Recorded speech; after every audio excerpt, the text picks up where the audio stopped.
संधारित्र का संयोजन, संधारित्र का संयोजन दो तरह से किया जाता है, समांतर क्रम जिसको पार्श्व क्रम कहते हैं, पार्श्व क्रम या फिर समांतर क्रम, और दूसरा होता है श्रेणी क्रम। क्या होता है? श्रेणी क्रम। जानते हो, बहुत तेजी से बोले हो, डेरिवेशंस भी कर लेना। ठीक, तो यहाँ पहला श्रेणी क्रम,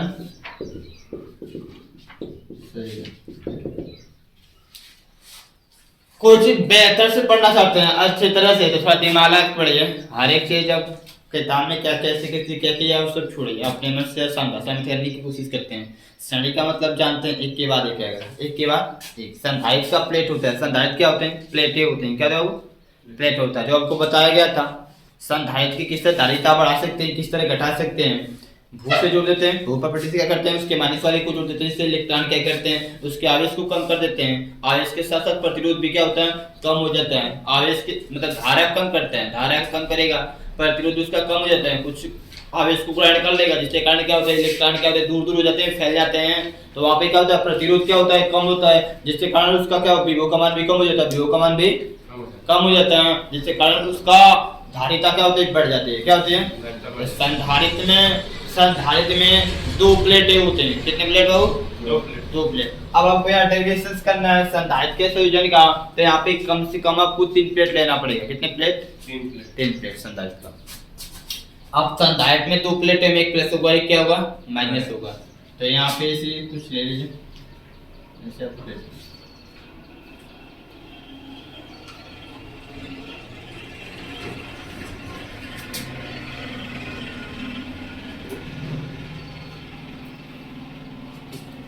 ये संधारित्र है, ये प्लस वाला प्लेट है, धनात्मक प्लेट है। पहले संधारित्र, ये ऋणात्मक प्लेट है। क्या हो? ये दूसरे संधारित्र का धनात्मक प्लेट है, ये दूसरे संधारित्र का ऋणात्मक प्लेट है, ये तीसरे संधारित्र का धनात्मक प्लेट है, ये तीसरे संधारित्र का कौन सा है? ऋणात्मक प्लेट है। क्या है? ठीक है। अब इनको क्या करना है? परस्पर जोड़ना है। क्या करना है? परस्पर जोड़ना है। तो यहाँ पे क्या करना है? ऐसे जोड़ते हैं, ठीक है। अब ऐसे आपको देखने में अच्छा नहीं लगेगा, तो इसको क्या करते हैं, चलाकर किसी बैटरी से क्या करेंगे, जोड़ दिया जाएगा किसी बैटरी से। आप परिपथ बनाएंगे तो के की आवश्यकता तो पड़ेगी ना। एक कुंजी है के, क्या एक क्या बैटरी है, क्या वो बैटरी, इसमें बड़ा वाला को प्लस, छोटा वाले को माइनस। अब इसमें आपको पता है ये धनावेश है, ये ऐसे आप अपने मन से जितना बेहतर लिखना है उतना बेहतर कर सकते हैं, बचान समझ जाना है, ठीक है। इतना काम फिक्स। संधारित्र है तो उसकी कुछ धारिता होगी कि नहीं होगी? संधारित्र रहते है उसकी कुछ धारिता होगी कि नहीं होगी?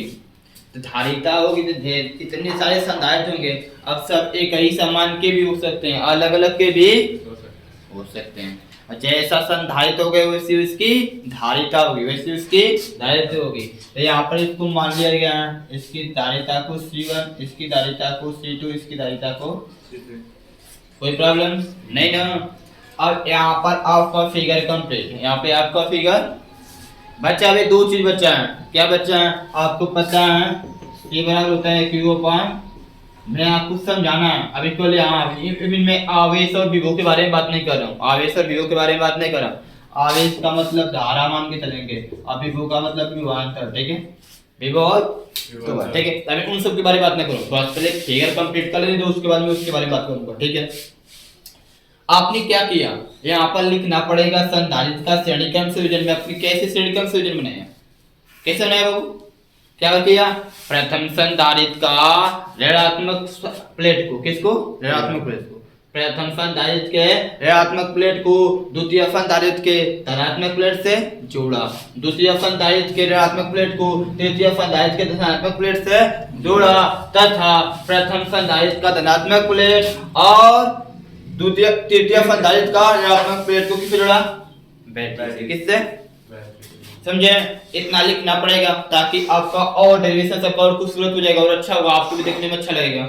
कुछ माने तो लिखने तब, और उस टाइम पर डेरिवेशन करेंगे तो नहीं चलेगा, ठीक है। यहाँ पे क्या लिखेंगे कि प्रथम संधारित्र प्रथम संधारित्र के ऋणात्मक प्लेट को, किसको बाबू? ऋणात्मक प्लेट को, ऋणात्मक प्लेट को द्वितीय संधारित्र के धनात्मक प्लेट से और क्या चीज? द्वितीय संधारित्र। यदि आपको आ रहा है तो लिख लीजिए, फिर प्रॉब्लम से लिखना, जो समझ में आ रहा है उसको लिख लीजिए। डेरिवेशन से समझाने की बात आएगी तो हाँ कर लीजिएगा, लिख लीजिए। संधारित्र, द्वितीय संधारित्र कौन सा हो? ऋणात्मक प्लेट। कौन सा? ऋणात्मक प्लेट को तृतीय संधारित्र के धनात्मक प्लेट, तृतीय संधारित्र के धनात्मक प्लेट से जोड़ा तथा प्रथम संधारित्र का धनात्मक प्लेट, प्रथम संधारित्र का धनात्मक प्लेट और तृतीय संधारित्र का ऋणात्मक प्लेट, तृतीय संधारित्र का ऋणात्मक प्लेट को एक बैटरी से समायोजित किया,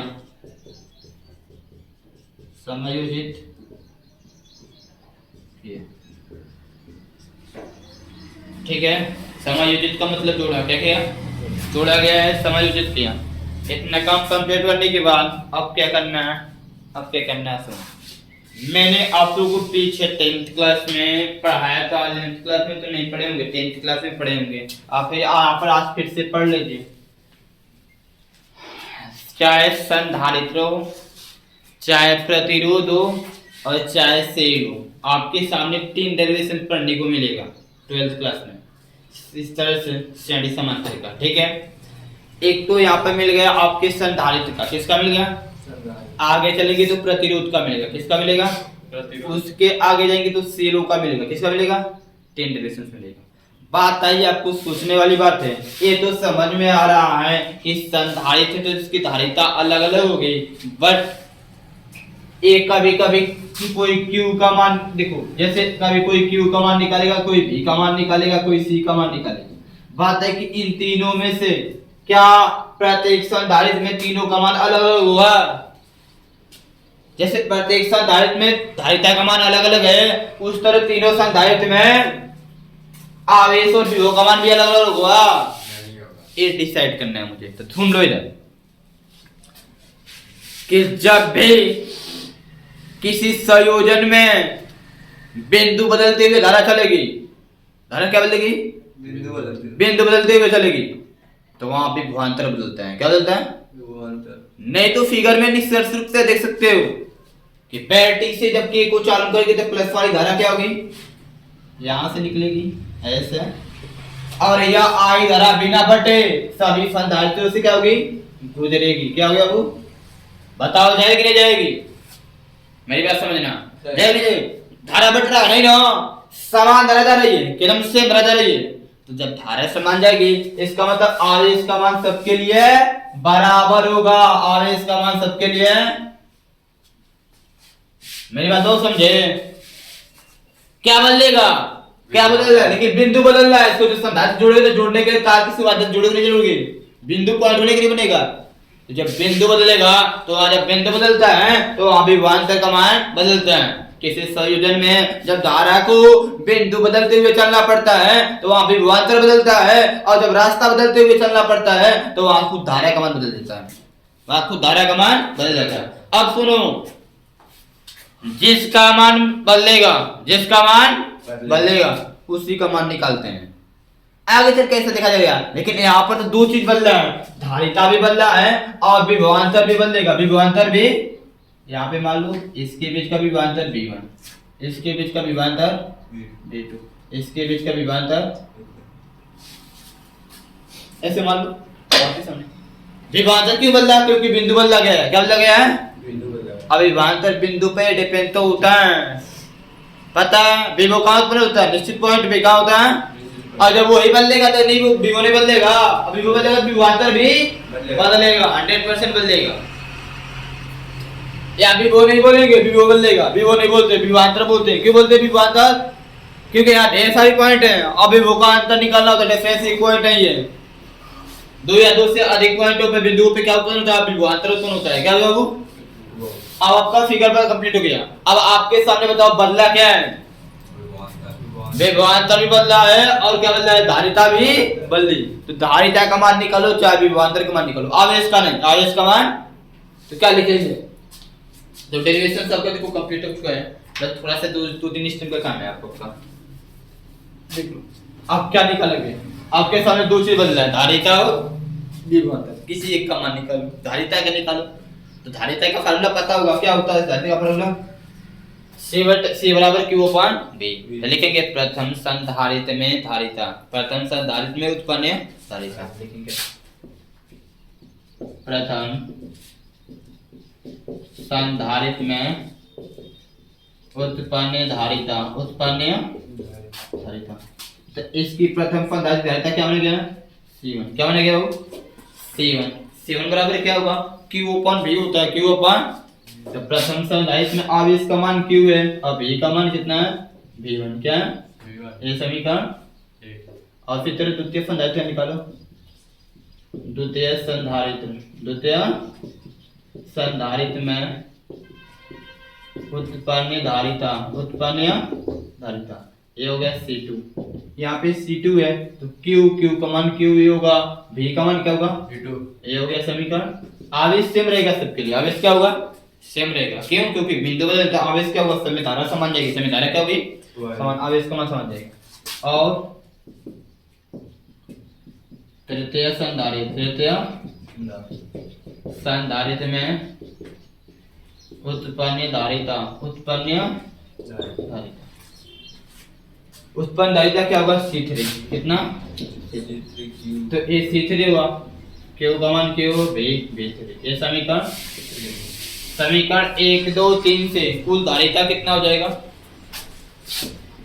समीकरण 1 2 व 3 से कुल धारिता, कुल C बराबर क्या होगा? C1 प्लस C2 प्लस, तीनों को जोड़ लेंगे, तीनों को। C1 का मान क्या बाबू? Q अपॉन में V1। C2 का मान क्या बाबू? Q अपॉन में V2। C3 का मान क्या बाबू? Q अपॉन में V3। ठीक है, इनमें से कुछ कौन बाबू मिल रहा है? Q कौन मिलेगा? क्या मिलेगा? Q कौन मिलेगा? तो यहाँ क्या हो जाएगा? 1/में V1 प्लस 1/में V2 प्लस 1/में V3। 1/में V। ये हमने कुछ गलत कर दिया जी। जिसका मन बदलता है उसी का मान निकालते हैं, भी बोल रहे थे फिर निकाले नहीं है। जिसका मन बदलता है, अरे बोले नहीं निकाले नहीं, जिसका मन बदलेगा उसी को निकालेंगे। किसका मन बदल रहा है? आवेश का मान। विभवांतर बदल रहा है, विभवांतर भी बदल रहा है, धारिता भी तो बदल रही है। हाँ, तो जिसका बदलेगा उसी का मान निकालेंगे, जिसका बदलेगा तो आवेश हट जाएगा। हाँ? आवेश हट जाएगा। अरे आवेश तो सेम है ना सब में, आवेश थोड़ा बदलेगा। जिसका मन बदलेगा उसी के यहाँ पर धारिता भी, धारिता तो अलग उससे मतलब नहीं, किसका मन बदला है? विभवांतर का। विभवांतर। किसका? विभवांतर निकालना पड़ेगा आपको। तो आपको फार्मूला क्या होता है? C बराबर Q अपॉन V। तो V का मान निकालिए, V बराबर क्या होगा? Q upon C, Q upon C, V बराबर Q अपॉन, समझे? और फार्मूले से निकालेंगे। एक गलती हुआ थोड़ा सा, क्यों? क्योंकि यहाँ पर देखेंगे तो ये Q इधर आएगा, तो क्या होगा? C बटे Q हो जाएगा 1/V। तो विभव का संयोजन हो जाएगा। हमें विभव का संयोजन नहीं करना है, हमको संधारित्र का संयोजन करना है। किसका? जिसमें C आना चाहिए। क्या चाहिए? C आना चाहिए। थोड़ा सा गलती हुई थी। यहाँ पे क्या करना है? प्रथम संधारित्र में उत्पन्न क्या चीज? विभवांतर। उत्पन्न विभवांतर, उत्पन्न विभवांतर। और इसके बाद इन सबको मिटा दो। ये मैं बोला हूँ लेकिन भूल गया हूँ, खुद बताओ। जो बदलेगा उसी को निकालेंगे, जो बदलेगा उसी को निकालेंगे। तो यहाँ क्या उत्पन्न विभवांतर, विभवांतर, ठीक है।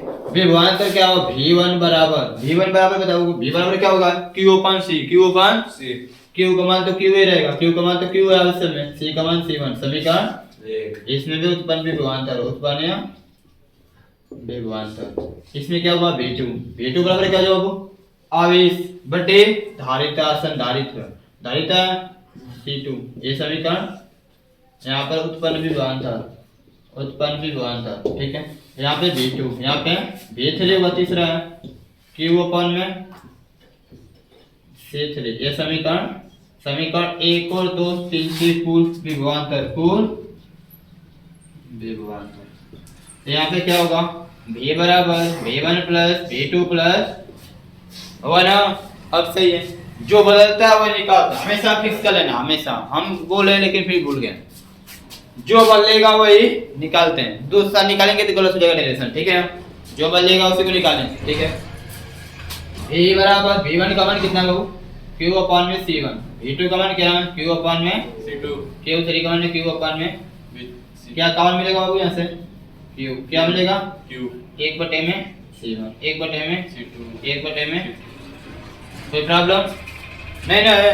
क्यों यहाँ पर किसमें है, गुणे में, किसमें है बाबू, गुणे में, और इसको इस साइड भेजो तो किसमें हो जाएगा, भाग में, तो ये हो जाएगा भाग में, बराबर 1 बटे में C1 प्लस 1 बटे में C2 प्लस 1 बटे में C3। यहाँ पे चूंकि तुम्हें पता होगा, चूंकि आपको पता होगा कि C बराबर होता है Q अपन V, यदि यहाँ से V का मान निकाल, Q होता है, किसका मान निकालना, देखो Q अपन V अपन Q का, V अपन Q का ना, तो इसको उल्टा करना पड़ेगा, इसको V ऊपर है Q, तो इसके बटा एक कर लो, इसके बटा एक कर लो, तो इसको जब उल्टा 1 बटे C बराबर हो जाएगा, V ऊपर हो जाएगा, Q नीचे हो जाएगा, यानी कि V बटे Q के स्थान पे क्या लिखूंगा, 1 बटे C, V बटे किसके फार्मूले से, धारिता के, किसके, संधारित्र की धारिता से, संधारित्र की धारिता से, यहाँ पे लिख सकते हैं, क्या लिख सकते हैं, तो संधारित्र की धारिता से, ये फार्मूला होता है C बराबर Q अपन V ना, यहाँ से क्या करेंगे, V बटे Q का मान निकालेंगे, V बटे Q का मान कितना होगा, 1 बटे C, 1 बटे C, तो इसमें रखो, ये देखो V बटे Q के स्थान पे 1 बटे C, इधर में 1 बटे में C1, 1 बटे में C2, 1 बटे में C, इतना क्या थे,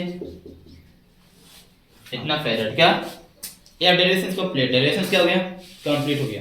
इस तरह क्या करना है, समांतर में भी निकालेंगे, तो समांतर में बस क्या करना है, जो बदलेगा उसी का मान निकालेंगे, जो भी बदलेगा उसका मान निकाला जाएगा। तो पहले इसको कर लीजिए, उसको भी करके खत्म किया जा रहा है, ये चैप्टर खत्म करना है टोटल फाइनल। कुछ भी पूछना है बोलो, क्या नहीं समझ में आया, मतलब इसमें भी विभवांतर जो संधारित्र के मतलब सूत्र से निकालेंगे विभवांतर का मान, विभवांतर का मान संधारित्र के सूत्र से निकालेंगे कि विभवांतर के सूत्र से, संधारित्र के सूत्र से निकालें, संधारित्र के सूत्र से निकालोगे तो संधारित्र का सूत्र आपका यही होता है ना, ये लिखा गया है ना, तो C का मान नहीं निकालना है, बात है कि C का मान निकालेंगे, बस समझ रहे हो, C का मान नहीं निकालेंगे, C का मान C बराबर होता है, ये प्रतिरोध V बराबर क्या होता है, IR होता है कि नहीं होता है, ओम के नियम में जाओगे तो V बराबर IR होता है ना, तो प्रतिरोधों का सीजन पढ़ते तो R का मान निकालते हो वहां पे, नहीं ना, या तो विभव का मान निकालोगे या तो धारा का मान निकालोगे, पढ़े होगे, या तो विभव का मान निकालते हो या तो धारा, R का मान नहीं निकालते हो, जिसका संयोजन होता है उसका मान नहीं निकालना है, उसका मान किसका, जो बदलेगा उसी का निकालेंगे। कहां से निकालेंगे, तो बदलेगा कहां से, इस फार्मूले में होगा ही, या तो आवेश बदलेगा या तो विभवांतर बदलेगा, या तो आवेश बदलेगा या तो, यदि आवेश बदलेगा तो आवेश का मान निकालो, इस फार्मूले से 75 करके आवेश का मान निकाल लो, यदि विभवांतर बदलेगा तो विभवांतर निकाल लो। C नहीं वो तो C तो ऑलरेडी 1 2 3 4 जो भी हो, जितना होगा संधारित्र उतना तो लिखाएगा, उससे मतलब नहीं, जो बदलेगा उसी का मान निकालना है, तो कंटिन्यूएशन से 100 बजे सर